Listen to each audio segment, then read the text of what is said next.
энэ хувь хүний орлогын албан татварыг 1% болгох энэ хуулийн төслийг иргэн шинэ гэрэл санаачлаад 6 хоногийн дотор шүү 100 мянган иргэн дэмжиж гарын үсэг зурсан байгаа юм.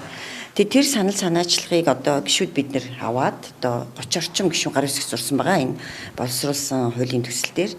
Тэгээ дахиад нэг зүйлийг хэлэхэд энэ 100 мянган иргэний 85% нь буюу 85 мянган 40 хүртэлх насны залуучууд. Өөрөөр хэлбэл залуу гэр бүлүүд залуучуудад энэ татварын ачаал асар их байна гэдгийг одоо үүгээр бид нар харж болж байгаамаа. За тэгээ гол одоо зүйл нь гэх юм бол нэг сая орчим яг цалинтай хүмүүс энэ одоо хувь хүний орлогын албан татварын 81 орчим хувийг бүрдүүлдэг. Өөрөөр хэлбэл эн чинь дундаж давхраг гэсэн үг. Одоо аливаа нийгэмд чинь цалин авч ажил хөдөлмөр эрхэлж байгаа хүмүүс нь дундаж давхраг байдаг. Тэгэнгүүт харамсалтай нь энэ дундаж давхрагын ерөөсөө амьсгалах энэ агааргүй байдлыг тий одоо үнэхээр одоо дэмжсэн ийм л одоо татварын бодлого явагдаад байна л да. Тэгээ харамсалтай нь одоо Монгол улсад жишээлбэл Дэлхийн банктай хамтарч хийсэн судалгаагаар бол ядуурлын түвшин нэг 420 орчим мянган төгрөг байгаа. Тэгээд нэг 27%, 900 гаруй бараг сая орчим хүн ядуурлын төвшнгөөс доогуур амьдарч байна гэдэг. Тэгээ энийг байна штэ 15%-аар буюу нэг 60 гаруй мянган төгрөг нэмээд 480 мянган төгрөгөөр ботход л 10%-аар нэмэгдэж байгаа ядуурлын төвшин. Өөрөөр хэлбэл одоо бараг 400-аад мянган хүн нэмэгдээд ингээд манай ядуурлын төвшин ямар ч 27-28 биш бараг 40% нь одоо ядуурлын төвшингөөс доогуур хэмжээнд амьдарч байна гэдэг үндэсний статистикээс гаргасан тоо баримт байхгүй юу. Тэгэхээр энэ юу хэлж ийн гэвэл нөгөө дундаж давхраг маань яаж ийн үү? Ядуу англи руу шилжээд ядуу англид байгаа хүмүүс маань нин ядуу англи руу шилжээд байна.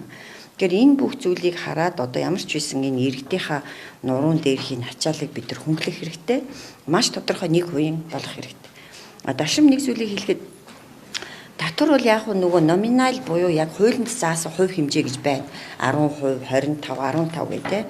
Тэгээ яг ингээ хөнгөлж чөлөөлд эдэлсээр яваад яг бодитоор төлдөг буюу бодит татвар гэж бас байна те. Тэгээ Монголын одоо нөхцөлд бол за 10% гэж одоо хуулинд тусгасан энэ номинал одоо хэмжээ яг бодит төлж байгаа хэмжээнээс ялгаа байдаггүй. 10% гэсэн бол нэг 9-өөс 10% л байдаг юм байна.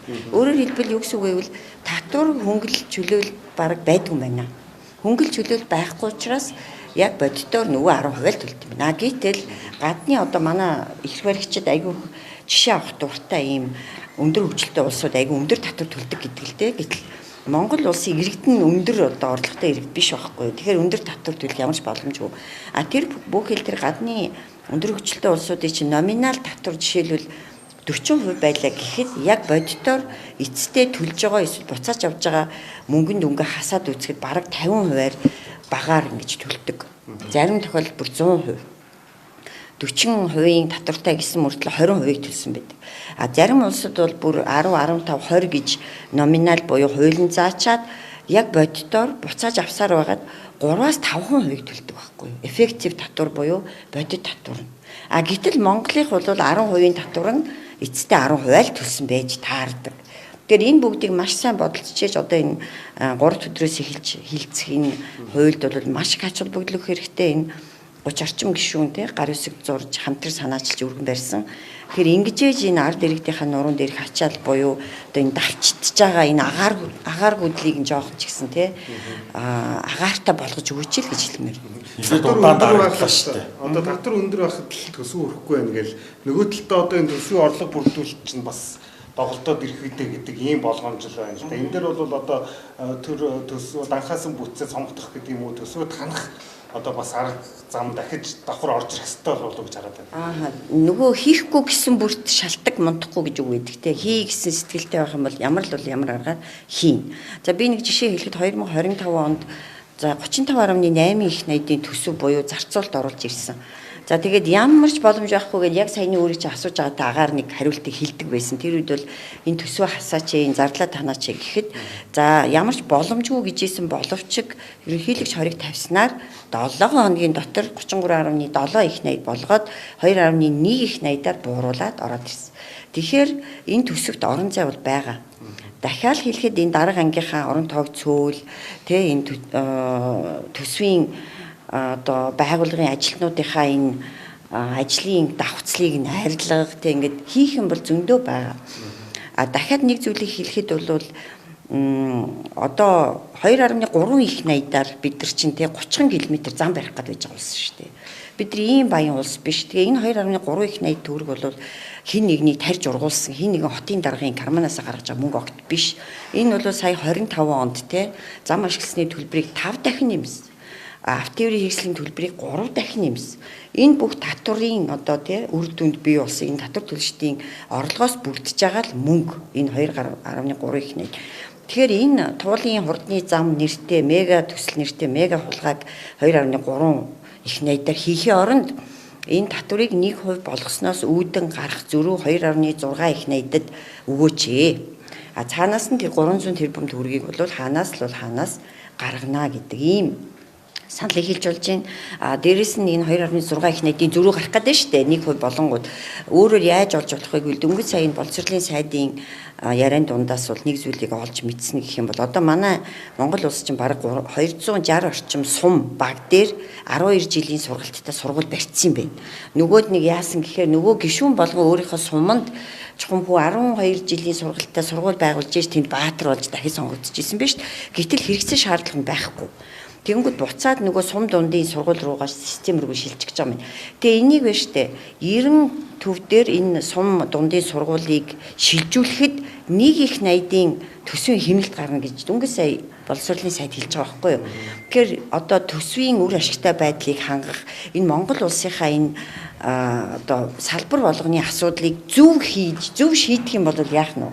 Маш их мөнгөний хэмнэлт гарах нь шүү. Зөвхөн боловсролын салбараас нэг их найд төгрөгийн хэмнэлт гарах ч шүү. Зөвхөн сургуулиудыг зөв байршуулснаар гарах гэж байгаа биз. А гэтэл цаана энэ олон давхурдал нөгөө чухам цахим үндэстэн шүү дээ тий. Атал цахим үндэстэн болсноос үүдэн оронтоо хэр их цомготвоо гэхээр асуултанд бол хариулах хүн баг байхгүй шүү. А энэ дээр би нэг ийм гарцаас ярьж байгаа сүүл үед.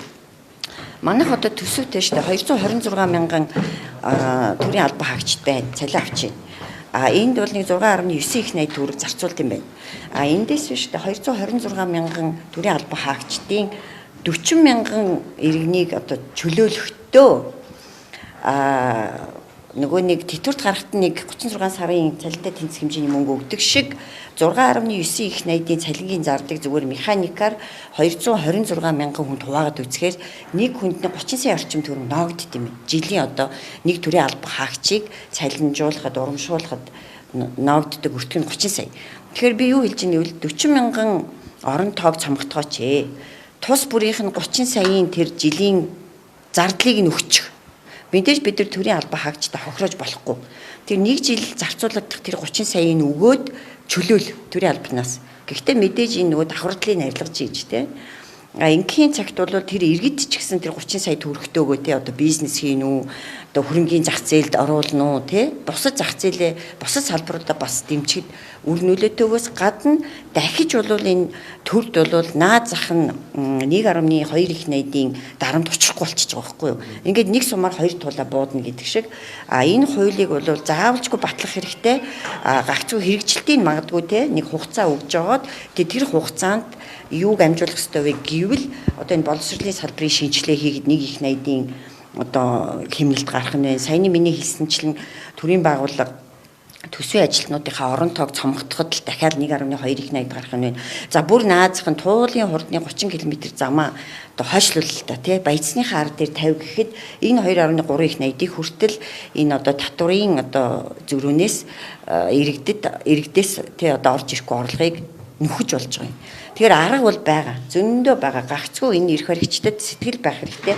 Зориг байх хэрэгтэй. 1% татвартай болоод үзэх хэрэгтэй. Флат татвартай бүх хүмүүст 1% татвар.